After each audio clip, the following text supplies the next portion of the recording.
The Iranians want the United States to take some of these territories. They want them to come in. That's where the war starts. They're not going to keep them out. They want their forces to come on Iranian territory. And then those capabilities that Iran has hidden for decades and has been preparing for decades against the Americans, they'll begin using them. They'll begin striking the American troops. They'll begin to hammer them, counter strikes, whether it's on islands or whether it's on the mainland. They'll make them miserable. Ultimately, the Americans are going to have to leave.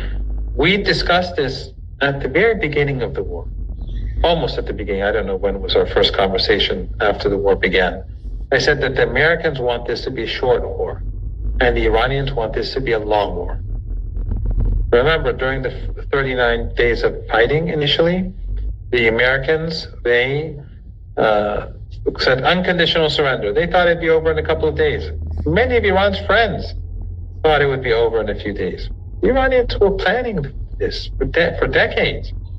The Iranians were planning for a long war. So after a few days, when the Americans saw things were going downhill, they kept sending messages. The Iranians ignored them. Until Trump accepted the Iranian 10-point plan, which was a humiliation for him. And people attacked him, and then ultimately his folks went and said, no, we throw it in the bin. But he accepted it. He tweeted it. So then came the ceasefire. The longer it lasts, Trump is bringing down the global economy. Time is not on his side.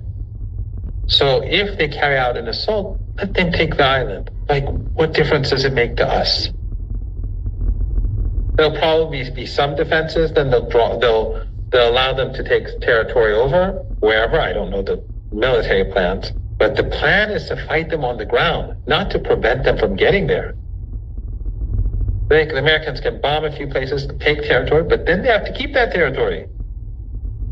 In the counterattacks that can last weeks and months, then the Americans will have to stay. Because if they leave, they're humiliated. So they have to stay, so the Iranians can keep hitting them and hitting them and hitting them and hitting them. So, I mean, these generals or former generals of the United States, they are fools. But these are political appointees, as you know. To become a general in the United States, you have to be obedient to the military-industrial complex. Why? Because after they retire, they want to get on the board of all these different companies and make their millions. They've lived in a general with their entourage and so on, and then when they retire, they have nothing. So they want to be a part of something big, so that they can keep that lifestyle. They're not like Iranian generals. Iranian generals, they're like us. They're on the front line. It's a different world. It's a different mentality. They're the first to put their lives on the line. So, it's a completely different world. So he can talk this way. Yeah, fine. That's exactly what the Iranians want. Not that the Iranians want war. No one should be mistaken.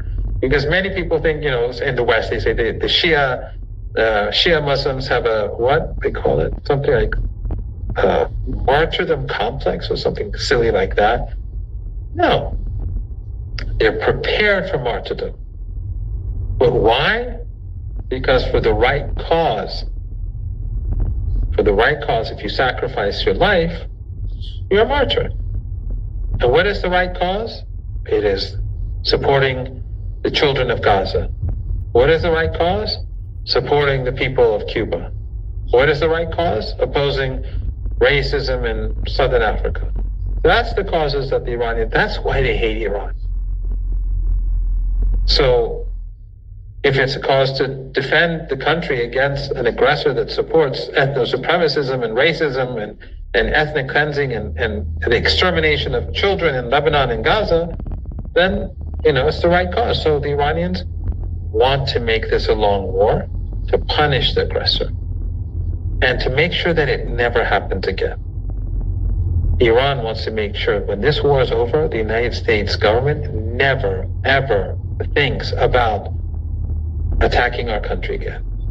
So we want this war to be longer in Iran so that in future we don't have to fight another war. And these people are prepared to give their lives, to make sacrifices, because this is the right cause, to end aggression and to support these people. Again, it goes beyond their comprehension.